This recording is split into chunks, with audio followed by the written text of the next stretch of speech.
So this is not a review of Harlequin by Lady Gaga. This is me admitting that I made a mistake. So I decided that I would start making album reviews on YouTube and decided that I should just start making them even if they're low effort, and then perhaps eventually I'll get better at the format. Maybe I'll get a real camera instead of holding a phone at my face.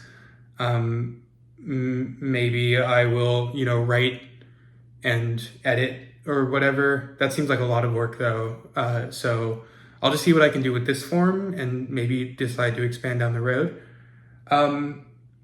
But the idea was I would pick 3 albums that came out, that Friday, and listen to them throughout the week, figure out what I have to say about them, and then at the end of the week, record reviews of them. And this week there was Sophie's posthumous album and Juju's new record, 13-inch Frank Beltram. And those sucked up all of the oxygen this week. And I have no idea what to say about the new Lady Gaga traditional pop and jazz album. She's done this style in the past with Tony Bennett on 2 different records. Tony Bennett is now dead, rest in peace. So, you kind of feel Tony Bennett's absence. You've got the big band arrangements and the background singers, and it feels very high production. It feels very camp. And Lady Gaga's pulling a lot from Judy Garland. Like literally, like a lot of the songs on this album were popularized by Judy Garland before they became sort of standards in mid-century pop music and in show tunes. And I guess it kind of makes sense for Judy Garland to be a point of inspiration for Gaga, who aspires to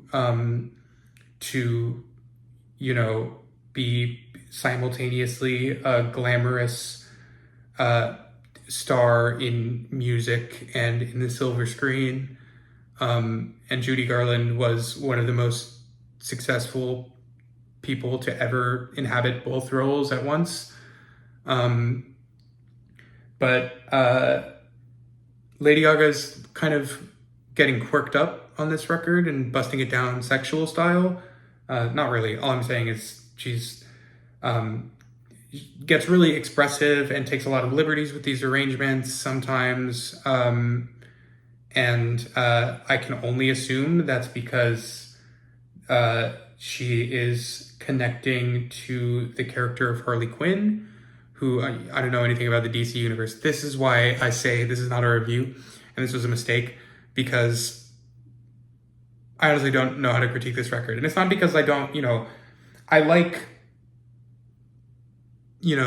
a lot of traditional mid-century pop music and jazz music especially. But I still don't really know how to critique this record because, I don't know, it's mostly just fine, pretty standard expected arrangements of classic songs. It doesn't really sound all that different from, like, I don't know, maybe if I compared these side by side with the original arrangements, I would have more things to say about it, but I didn't have the time to do that. So I really like the track Smile, which it sounds like she's pulling, like, her approach to this song reminds me a lot of Peggy Lee. She's doing a really low, kind of sultry voice, and it's got these, pianos and brush snare drum sounds. It's that one is lovely, and her performance of Good Morning is delightful. But yeah, maybe this has some, apparently, I was really confused about why she sings When the Saints Go Marching In on this album, and there's like a cool kind of funk arrangement to When the Saints Go Marching In on this album. And apparently that song has some sort of significance in Joker Folie à Deux, which I have not seen because it's not out yet. I think it's out tomorrow as I'm recording this. And I have no interest in seeing it really because I know it's a jukebox musical. I did like, the original Todd Phillips Joker a little bit. So I don't know. Maybe if everyone tells me it's great, then I'll watch it. But yeah, I don't know. This is like Harlequin is a perfectly fine stopgap between official Lady Gaga album. Like Gaga is calling this LG 6.5, like it's coming between her 6th and 7th album. So I don't know who's to say what's to come. It's like certainly she wouldn't. The funniest thing that could possibly happen is LG7 comes out and it's just another album of show tunes. like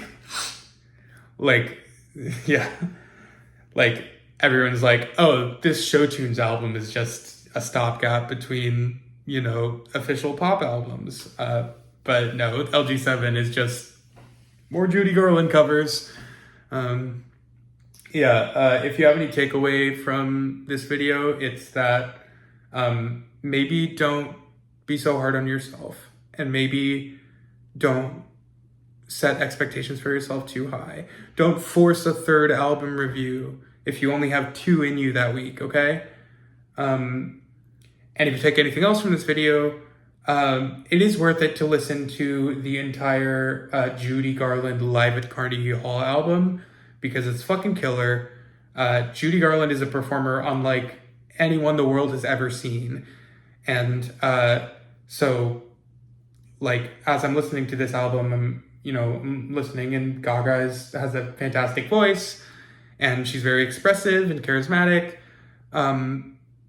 But she's getting compared to Judy Garland here, and it's hard to be compared favorably to Judy Garland, okay? She's one of the best to ever do it.